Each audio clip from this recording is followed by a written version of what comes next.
The heat in Tucson does not just touch you, it consumes you whole. But standing in my own driveway, staring at the front door, the sweat sliding down my spine was not from the sun. It was cold. A dark gray SUV I did not recognize was parked where my car should have been, and a man I had never seen before was standing in my doorway, holding a piece of paper that looked terrifyingly official. He was not aggressive. He looked almost apologetic. "Can I help you?" he asked, as if I were the trespasser.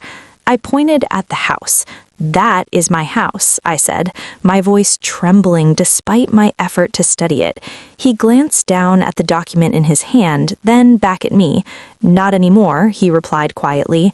"I closed on this place 12 days ago. I have the deed right here." My body went still.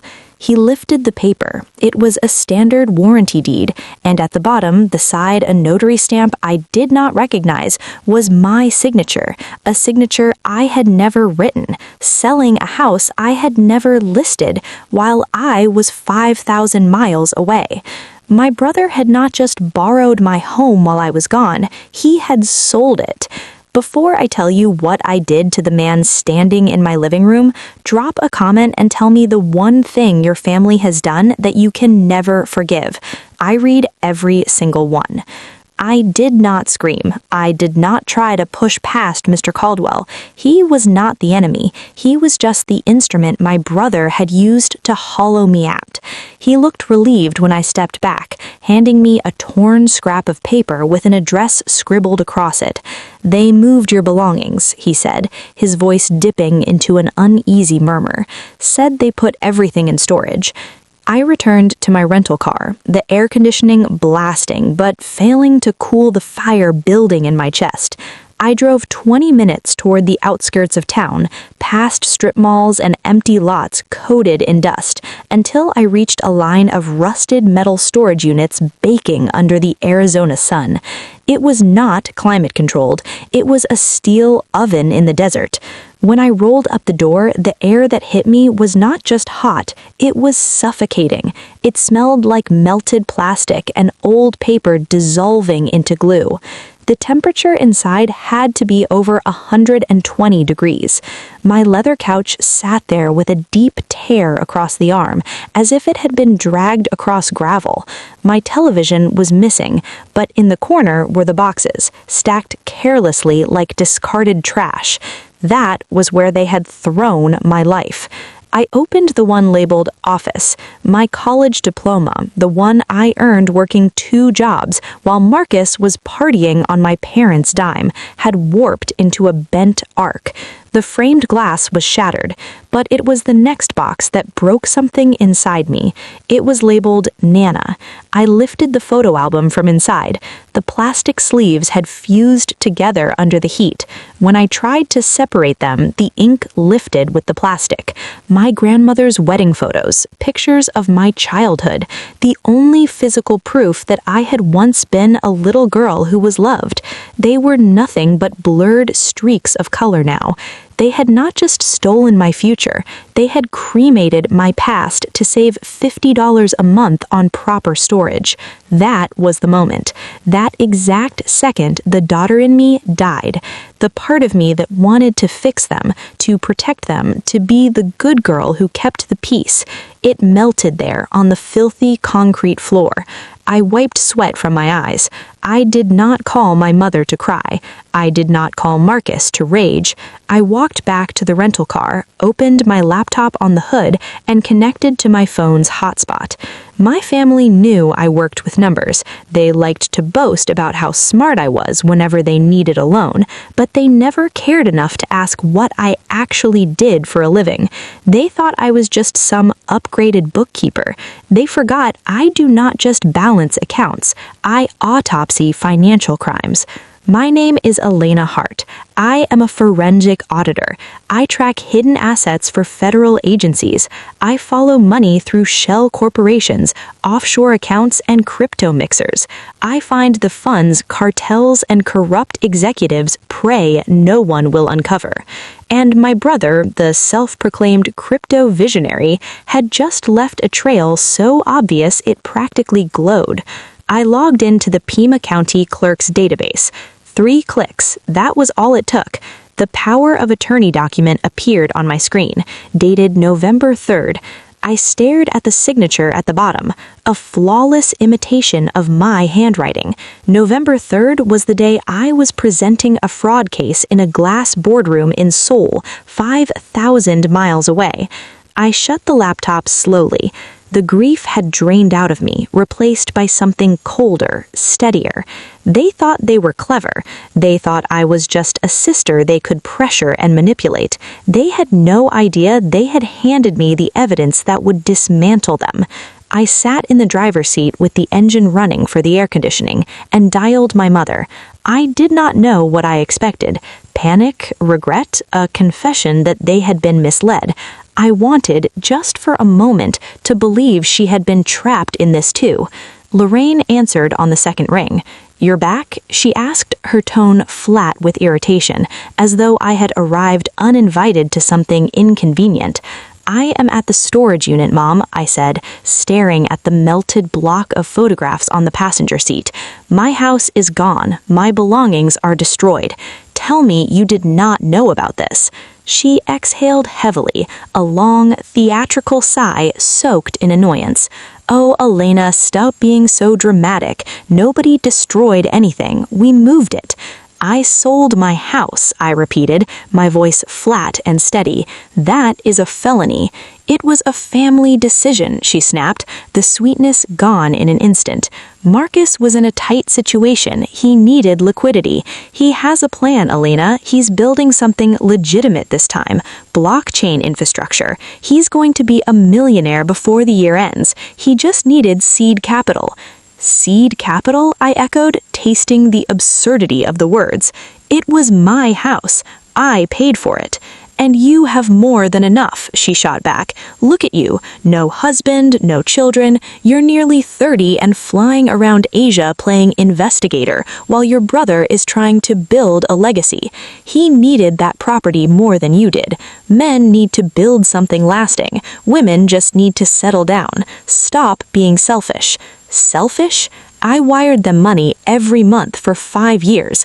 I paid for their roof replacement, their medical bills, their vacations, and because I wanted to keep the home I purchased with my own income, I was selfish. I ended the call.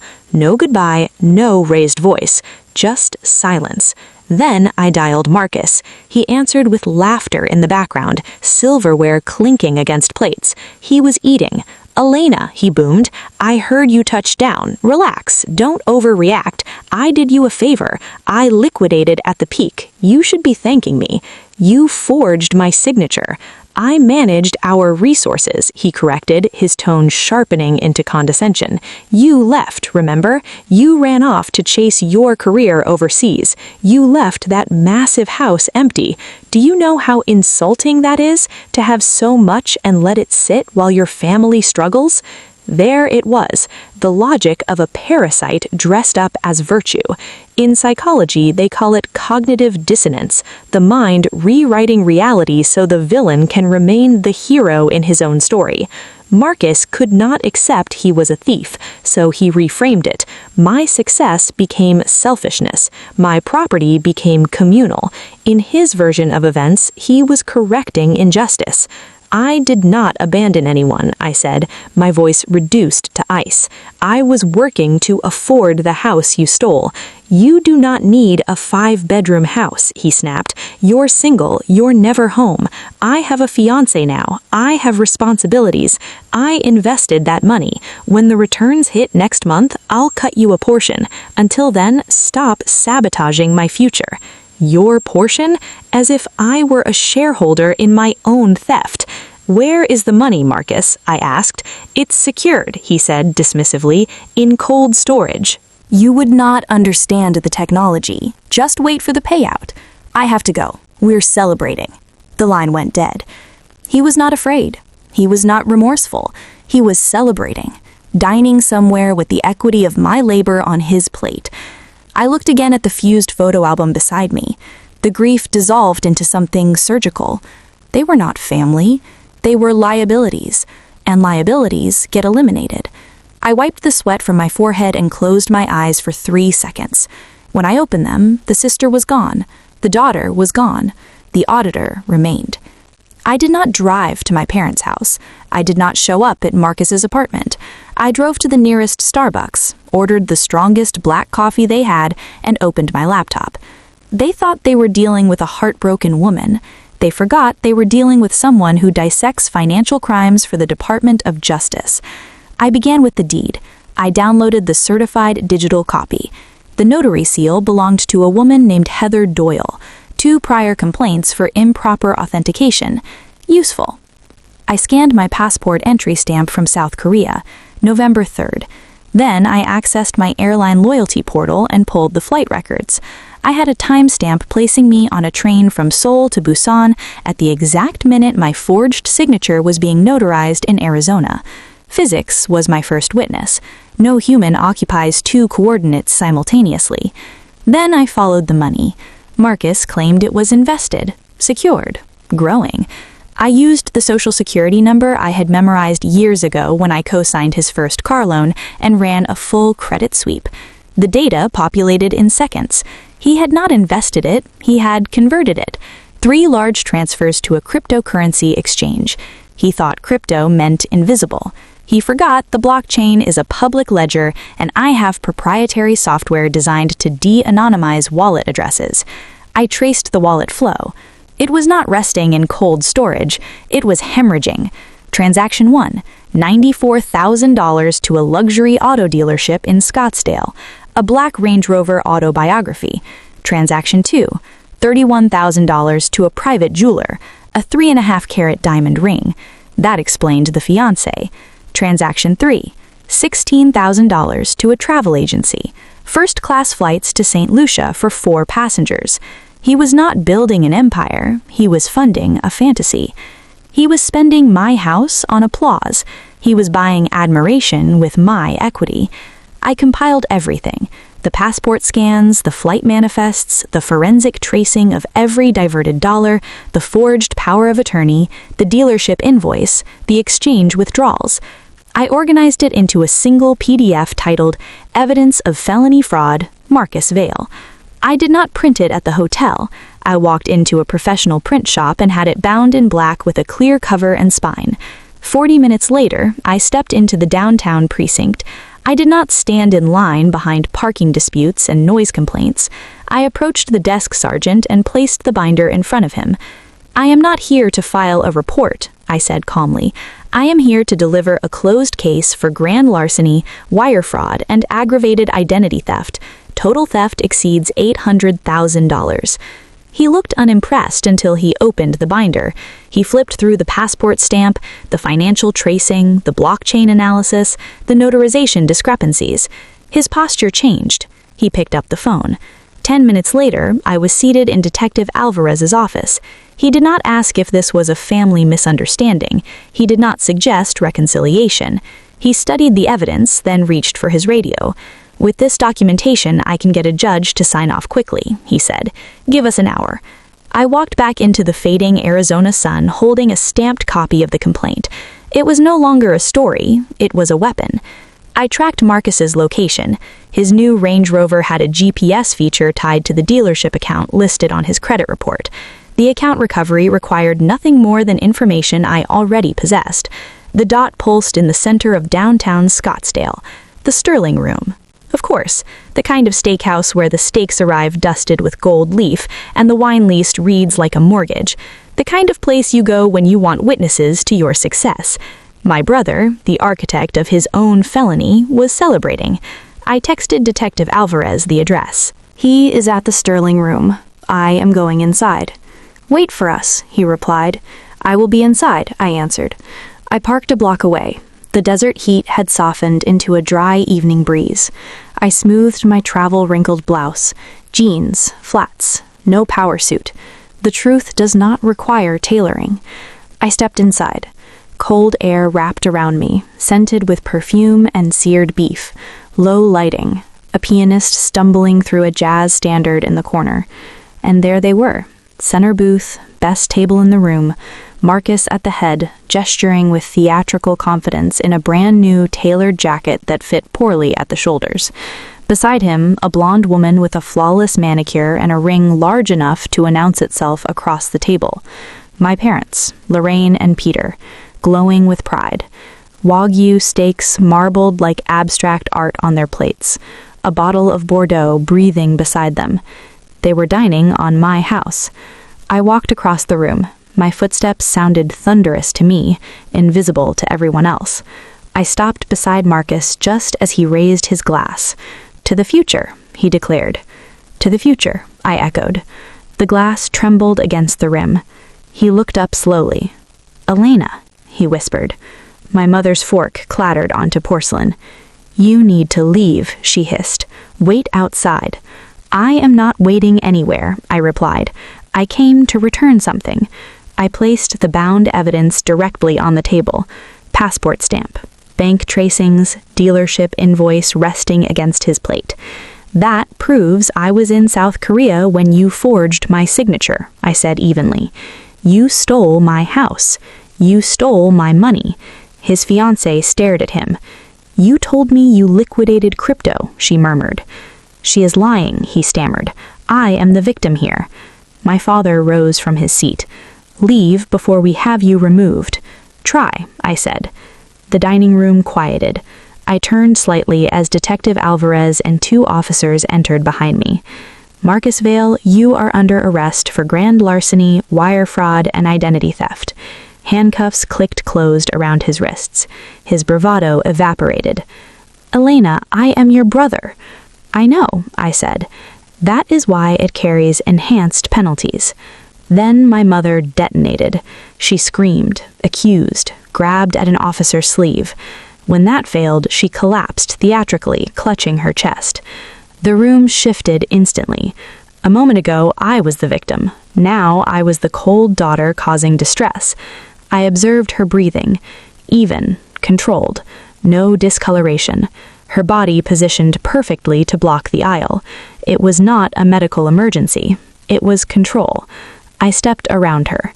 "She is fine," I told the officer calmly. "I paid for her full cardiac evaluation at the Mayo Clinic last month. Perfect results.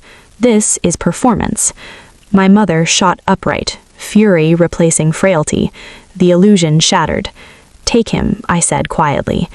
They escorted Marcus out while he shouted for help. My mother grabbed my wrist, nails digging into my skin. "Fix this. Who will take care of us?" Not apology, not remorse. Dependency. "You should have thought about that before you consumed my house," I replied, and walked away. 48 hours later, a demand letter arrived. My father claimed the $20,000 they contributed toward my down payment years ago was an investment and demanded half the equity in exchange for dropping cooperation with prosecutors. I called him. "If you pursue that argument in court," I said, "you will be admitting you falsified a federal gift letter. That is mortgage fraud. 30 years, $1 million in fines." Silence. The line disconnected. No lawsuit was filed. Marcus remained in custody while attorneys negotiated restitution. My parents liquidated assets quietly and retreated into a modest subdivision far from downtown status dinners. I sold the house properly this time to the man who had unknowingly purchased it before and moved into a high-rise apartment overlooking the city. No garage, no storage unit, no relics I could not carry myself. Tonight, I stand on my balcony watching the sun dissolve into the horizon. For the first time, I am not the daughter absorbing damage to preserve a family image. I am not the financier funding dysfunction. I am simply Elena. The cost was high. I would pay it again. If this story stayed with you longer than the video itself, don't walk away. Subscribe.